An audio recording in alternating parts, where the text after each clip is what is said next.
நன்றி நன்றி. அடுத்ததாக ஓட்டப்பந்தயத்திற்கு பரிசு கொடுக்க திருமதி சாந்தி அவர்களை அழைக்கிறோம்.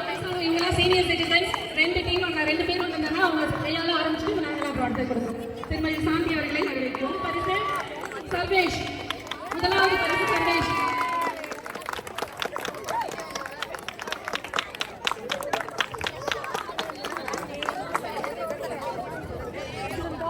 இரண்டாவது பரிசு ஸ்ரீ கிருஷ்ணா.